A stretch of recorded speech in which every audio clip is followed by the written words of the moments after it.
Sir हमने पढ़ाई तो स्टार्ट कर दी है लेकिन लॉ में बहुत दिक्कत आ रही है। सर लॉ में कैसी दिक्कत आ रही है? हम याद कर रहे हैं बट हमको रिटेन नहीं हो रहा है, ठीक है।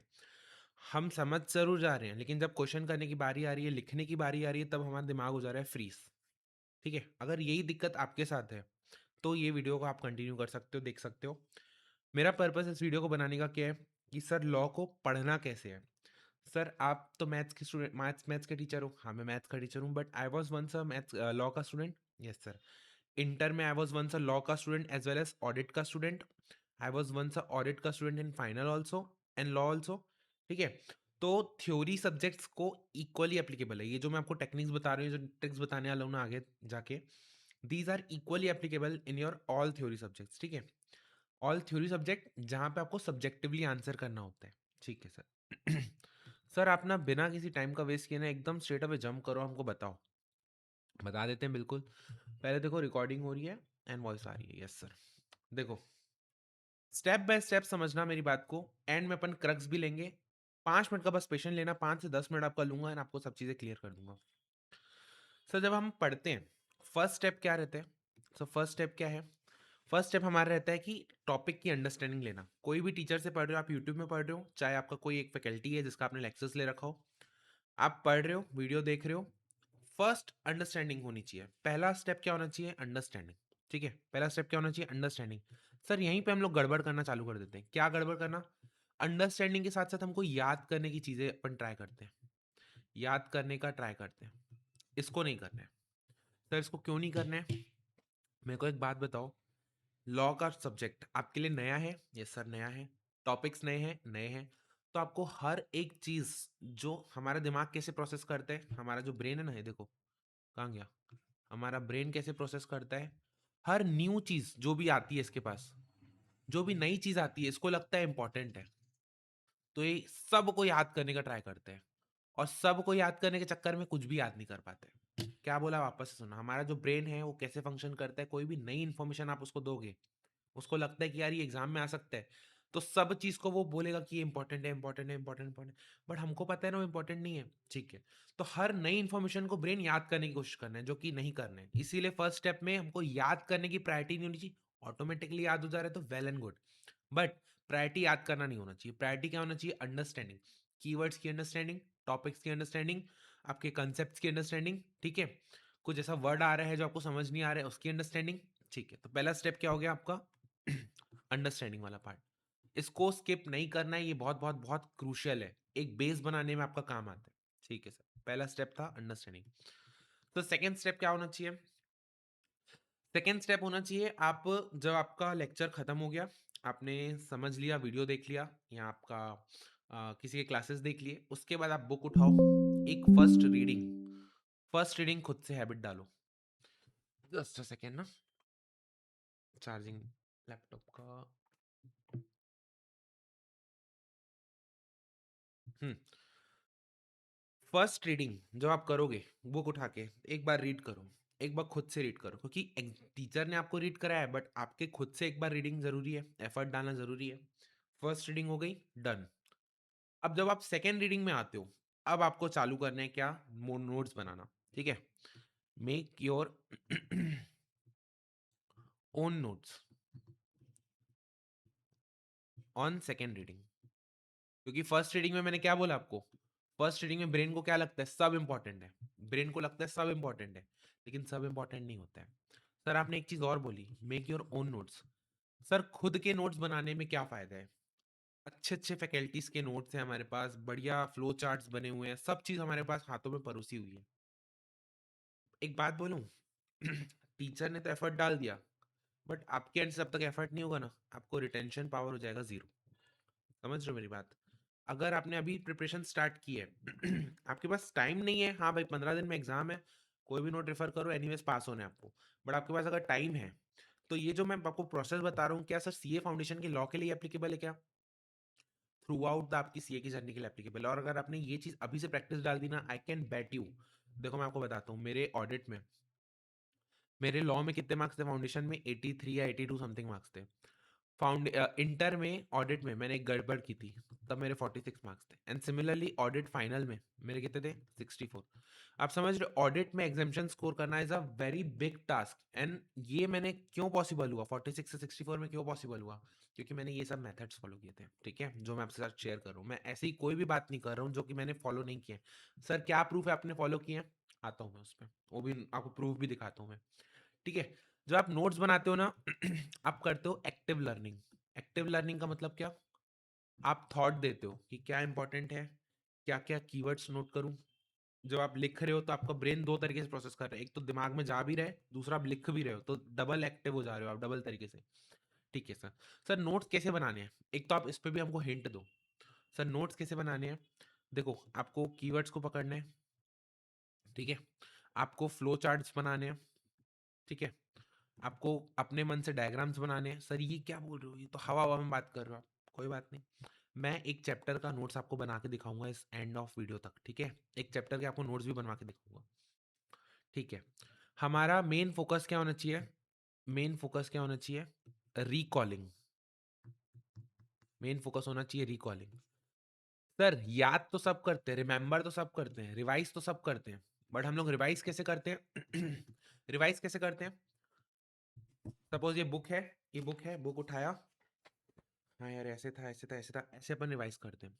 हमने ये इन्फॉर्मेशन को ब्रेन में स्टोर कर दिया, स्टोर कर दिया, लेकिन हम, हमारी हैबिट ही नहीं है कि हम उस इन्फॉर्मेशन को खींच के लेके आए। उस इन्फॉर्मेशन को खींच के लाने के लिए क्या करना पड़ेगा? रिकॉलिंग की हैबिट डालनी पड़ेगी। रिकॉलिंग कैसे होता है? रिकॉलिंग ऐसे होता है कि आपने नोट्स बनाए, सब हेडिंग्स लिख दिए, टॉपिक्स लिख दिए, एक बार याद किया, आंख बंद किया, शांति से बैठा एंड रिकॉल कर रहे हो। इसके बाद ये था, इसके बाद ये था, इसके बाद ये था, इसके बाद ये था, इसके बाद ये था, सिंपल। ऐसे अपन को रिकॉलिंग की प्रैक्टिस करनी है, ठीक है। सर नोट्स कैसे बनाने हैं वो दिखाओ। मैं आपको दिखाता हूँ अपने ऑडिट के नोट्स। अपने ऑडिट के नोट्स, मेरे पास लॉ के नोट्स अभी अवेलेबल नहीं है मेरे। अब देखो कितने पेजेस है? 9 पेजेस है। सर ये 9 पेजेस, कितने पेजेस का बुक में कितने पेजेस होंगे जिसका मैंने 9 पेजेस में इसको समराइज किया है? बुक के 50 to 60 पेजेस को मैंने इस 9 पेजेस में समराइज किया है। और बुक का 60 पेजेस मतलब बहुत डेंस रहता है, और मेरा तो देखो जगह जगह छोड़ छोड़ के लिखा हूँ मैं। देखो कैसे टॉपिक्स, उसके अंदर में कीवर्ड्स, ठीक है, टॉपिक्स एंड कीवर्ड्स। तो समझो 2 से 3 पन्ने में मेरा एक टॉपिक खत्म हो रहा है। देखो फ्लो चार्ट देखो ये वाला, एक डायग्राम बना हुआ है लाइन से, फॉर्म भी आ गए आपके, स्टेप्स भी आ गए। मतलब आप समझो ये छोटे से डायग्राम में ना मेरे 2 पन्ने कवर हो रहे हैं। इतने से डायग्राम में मेरे 2 पन्ने कवर हो रहे हैं। तो हमको कट शॉर्ट भी करना है, but at the same time make sure करना है कि हमने वो कीवर्ड्स, हमने जो इंपॉर्टेंट क्रक्स है उसका, वो हम मिस नहीं कर रहे, ठीक है। ठीक है सर, और बताओ, ये देखो examples of important areas of quality review. Sir अभी आपको इस पे जाने की जरूरत नहीं है, मैं आपको एक मेथड बता रहा हूँ कि करना कैसे है। देखो एक बार ना ये भी अपन को करना जरूरी है, क्या? चैप्टर का ओवरव्यू लेना। क्यों चैप्टर का ओवरव्यू लेना? एग्जाम में आप बैठे हो, इमेजिन करना अपने आपको, एग्जाम में आप बैठे हो, आपने क्वेश्चन पढ़ा, essentials of a valid contract, आग बन के रिमेंबर करने की कोशिश की कौन से चैप्टर का था। अरे यार ये तो चैप्टर 1 का था, कॉन्ट्रैक्ट एक्ट का था, उसके अंदर यूनिट 1 थी, उसके अंदर एसेंशियल्स ऑफ वैलिड कॉन्ट्रैक्ट था, उसके अंदर 4-5 ये पॉइंटर थे, ठीक है। सिमिलरली कोई ऐसा टॉपिक आ जाए, suppose sales of good X का टॉपिक है, एंड आपको ध्यान ही नहीं आ रहा कि वो सेल्स ऑफ गुड एक्स का था कि कॉन्ट्रैक्ट एक्ट का था, और आपको पता ही नहीं कि कहाँ है, क्योंकि आप रिकॉल ही नहीं कर पा रहे, क्योंकि आपको पता ही नहीं कि उस चैप्टर के अंदर टॉपिक क्या क्या है। समझ रहे हो मेरी बात? तो अपने को ये चैप्टर का एक ओवरव्यू लेना है। देखो चैप्टर का ओवरव्यू कैसे? भाई मैंने फ्लो बना दिया कि भाई ऑडिट प्लानिंग चैप्टर का नाम है, उसके अंदर ये टॉपिक्स थे, ठीक है, उसके अंदर ये टॉपिक्स थे, ठीक है, ये टॉपिक्स थे, बस इतने में मेरा चैप्टर खत्म। इतने में मेरा चैप्टर खत्म, नया चैप्टर चालू एनबीसी। मतलब समझो एक तो ओवरव्यू बनाने, एक फ्लो डायग्राम बनाने। किस चीज का फ्लो बनाने? चैप्टर का ओवरव्यू। चैप्टर का ओवरव्यू वाला फ्लो डायग्राम बनाने, क्यों? ताकि हमको पता रहे इस चैप्टर में कौन से टॉपिक्स है। फिर उसके नोट्स बनाने। नोट्स कैसे बनाने हैं? सर एकदम short and crisp with keywords, आपको मैं बताऊंगा चैप्टर 1 का बना के, ठीक है। अगला क्या पॉइंट है? अगला पॉइंट क्या है? मेरे को एक बात बताओ, फाउंडेशन का सिलेबस आपको क्या छोटा लगता है? फाउंडेशन का सिलेबस आपको क्या छोटा लगता है क्या? आंसर इज नो सर, छोटा नहीं है। अगर आपको लगता है कि फाउंडेशन का सिलेबस छोटा नहीं है, तो सोचो इंटर और फाइनल का सिलेबस कैसा होगा? इतना वास्ट। जब इतना वास्ट है एंड बच्चे एक दिन में कवर करने हैं आपको, इट डजंट मैटर कि आपने पिछले 3 से 6 महीने में कितना पढ़ा है, it doesn't matter. What matters is कि एग्जाम के एक दिन पहले आप कितना रिवाइज कर पा रहे हो, कितना रिवाइज कर पा रहे हो। तो हम लोग कभी ये सोचते ही नहीं है कि एग्जाम के एक दिन पहले कैसे इसको रिवाइज करना है। हम हमेशा क्या पढ़ते हैं, 10 दिन लगाते हैं, 15 दिन लगाते हैं, एक एक सब्जेक्ट को आराम से पढ़ते रहते हैं, पढ़ते रहते हैं, पढ़ते रहते हैं। हम कभी हैबिट नहीं डालते हैं एग्जाम के एक दिन पहले पढ़ने वाली स्ट्रेटेजी।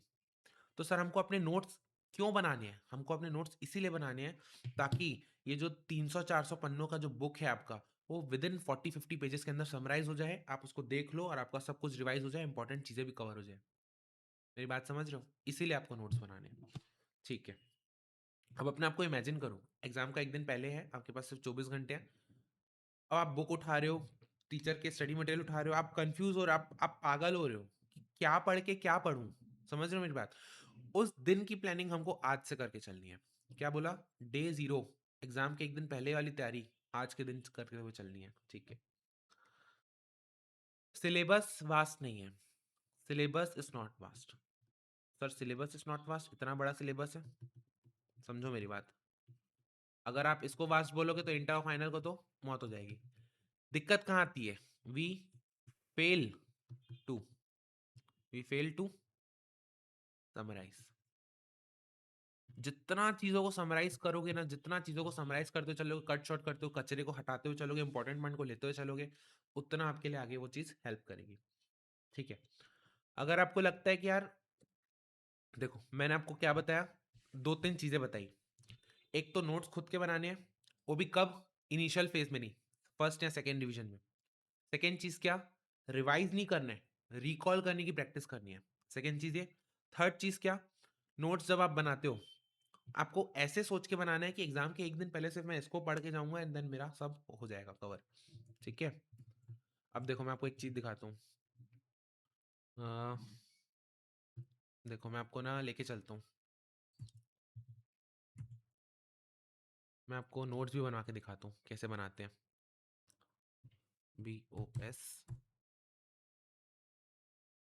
अच्छा बाय द वे आपको पता है ना स्टडी मटेरियल यहाँ मिलता है। यस सर मिलता है।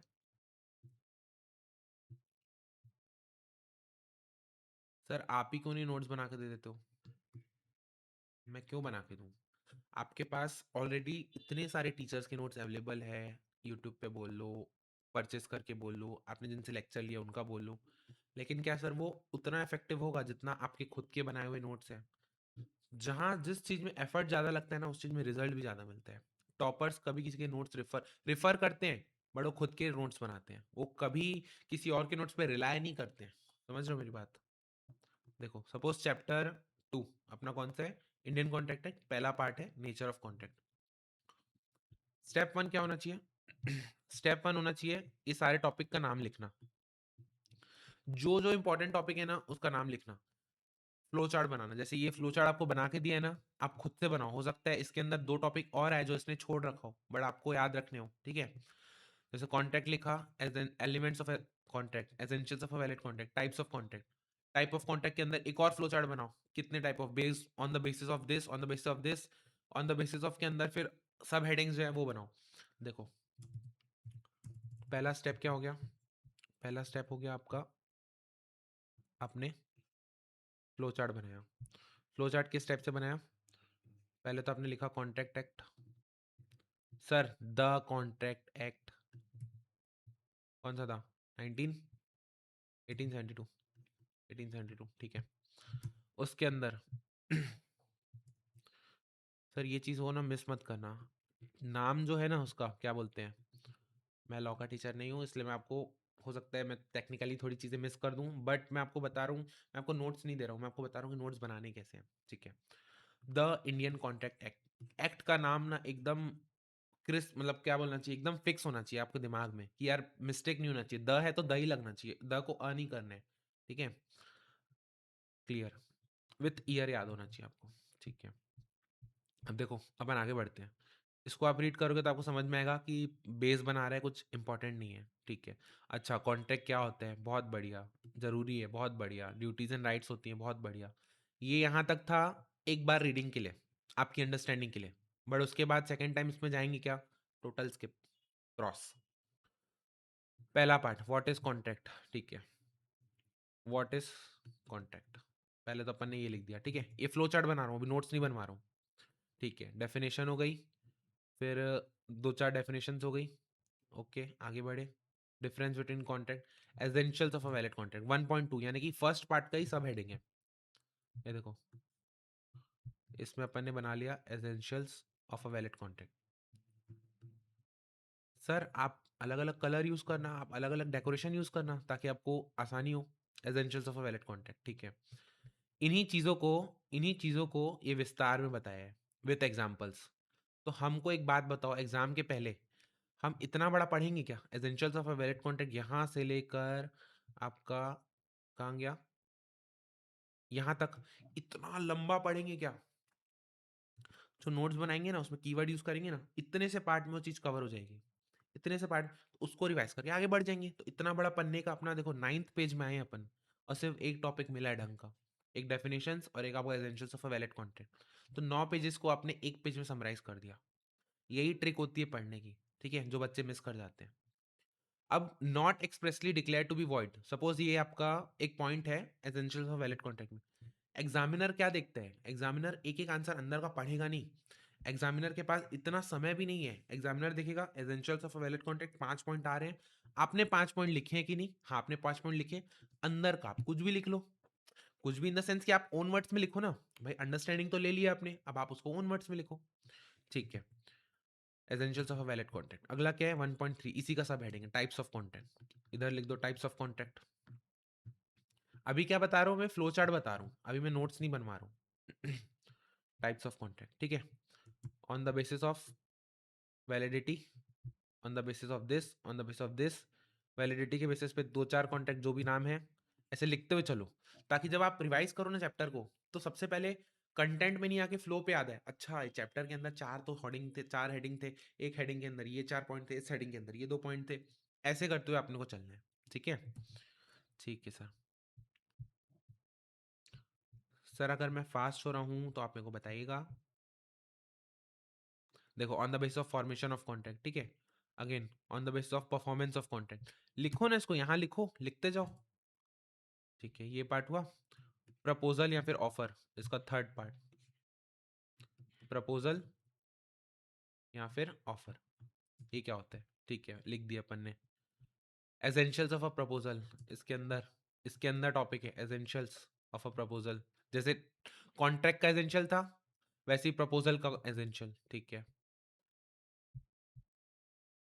Kind of offer, kind of offer यानी types of offer, kind of offer, देख रहे हो, कॉन्ट्रैक्ट के अंदर अपन ने उसको ब्रेक किया, प्रपोजल या ऑफर में, ऑफर के अंदर जो कॉन्ट्रैक्ट के अंदर था टाइप्स और एसेंशियल, इसके अंदर भी टाइप्स एंड एसेंशियल्स, लिंक हो गया, चीजें लिंक हो गई, ठीक है, क्लासिफिकेशन ऑफ ऑफर, अगेन इसमें भी क्लासिफिकेशन टाइप्स हो गए बेसिकली, टाइप्स,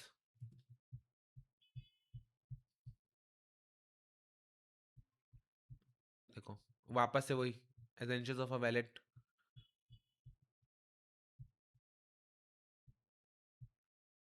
सर ये सबको कब लिखेंगे, ये पॉइंटर्स को तब लिखेंगे जब अपन इसके नोट्स बनाएंगे। नोट्स कैसे बनाएंगे सर, आपको एक एक टॉपिक को पकड़ना है, सपोज आपने ये फ्लो चार्ट बना दिया, फ्लो चार्ट में पहला आपने टॉपिक पकड़ा essentials of a valid contract, इसको लेके आए यहाँ पे, essentials of a valid contract के अंदर ये 4 पॉइंटर, 1 2 3 4 5 6, सर पॉइंट क्या होंगे, केवल हेडिंग्स, केवल हेडिंग्स, ये हेडिंग आपको वर्ड टू वर्ड याद होनी चाहिए, उसके अंदर का जो कंटेंट है वो आपकी अंडरस्टैंडिंग की वजह से ओन वर्ड्स में आप लिख सकते हो, ठीक है, बट नोट्स कैसे बनेंगे, केवल एसेंशियल्स यहाँ पे लिख के, इनविटेशन टू ऑफर ये वाले को तो अंडरस्टैंडिंग लेते हो चलनी, समझनी है, ताकि क्वेश्चन बने इससे रिलेटेड, तो आपको बन जाए,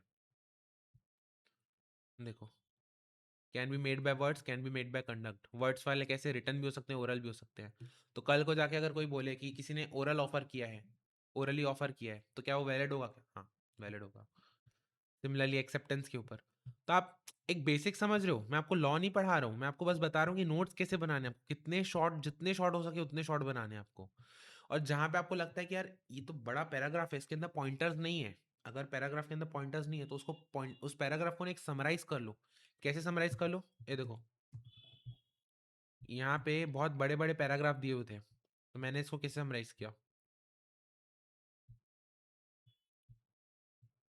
ये देखो।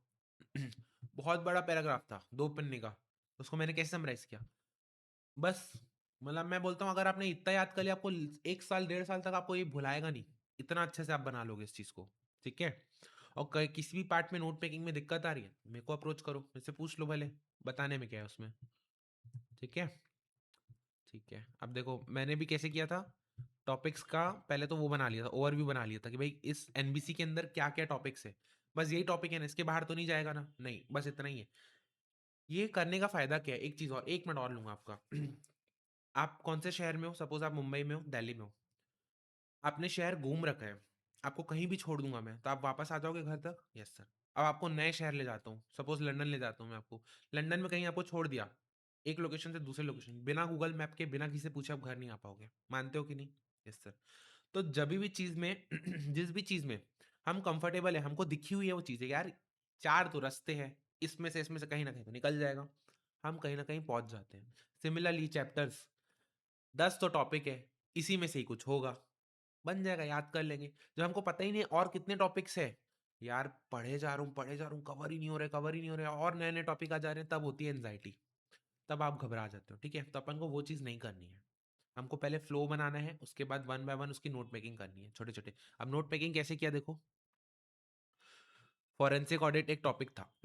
उसके अंदर how forensic audit is different from audit. एक शॉर्टकट बना लिया, ओटीपी वोआ। ओटीपी वोआ, ओटीपी वोआ क्या है? ओ से कुछ था, टी से कुछ था, पी से कुछ था, ऐसा टाइप से, ठीक है? नीट फॉर फोरेंसिक, 2 ठोक, केवल एक कीवर्ड याद रहते थे मेरे को, सर्विस रेंडर्ड, एरियाज, ऐसा। सॉरी, ये तो स्टिल अभी वो है, ये तुम्हारे नोट्स नहीं है, ये तुम्हारा वो है, क्या फ्लो डायग्राम है। देखो, एक चैप्टर का फ्लो, दूसरे चैप्टर का फ्लो, तीसरे चैप्टर का फ्लो, एक पन्ने में 3 चैप्टर का फ्लो हो गया। अब इससे टॉपिक बाहर आ ही नहीं सकते। जब मैं रिवाइज करूंगा तो पहले फ्लो याद करूंगा, फिर उसके अंदर के कंटेंट, उसके अंदर मसाला याद करूंगा, ठीक है? देखो, quality control framework adopted by audit firm, इसके अंदर समझो 6 पॉइंट थे। सॉरी, ये क्या हो गया इसको, जस्ट अ सेकेंड ना। इसके अंदर 6 पॉइंट थे, तो मैंने हर 6 पॉइंट के एक कीवर्ड को पकड़ा। अब मैं वो कीवर्ड अगर लिख दूंगा और अंडरलाइन करके आऊंगा एग्जाम में, तो एग्जामिनर बोलेगा वाह, बल्ले बल्ले, सीधा मार्क्स दे देगा, अंदर का पढ़ेगा ही नहीं, ठीक है? चलो जी। बस यही था। और अगर आपको लगता है कि कुछ आपको डाउट है, कुछ भी आपको लगता है कि यार सर इसको कैसे करें, उसको कैसे करें, मैं पढ़ाता मैथ्स हूँ, मैथ्स में तो आप पूरा अंदर से बाहर कुछ भी पूछ लो। लॉ, इकोनॉमिक्स एंड आपका अकाउंट्स पूछ सकते हो, ऐसा नहीं कि आई विल डिनाई, बट हाँ, मेरे को थोड़ा समय लग सकता है उस चीज़ को, क्योंकि आई एम नॉट फ्लुएंट। ऐसा नहीं फ्लुएंट मतलब आता नहीं है, आता है मेरे को, बट इंस्टेंट रिस्पॉन्स नहीं दे पाऊँ उस चीज़ में। मैं थोड़ा स्टडी करूँ एंड देन आपको रिवर्ट बैक करूँ, but I will make sure कि आपके डाउट्स को मैं एड्रेस करूँगा, ठीक है? मिलते हैं नेक्स्ट क्लास में, तब तक के लिए क्या है सर, मैथ्स आसान है। Bye bye, take care.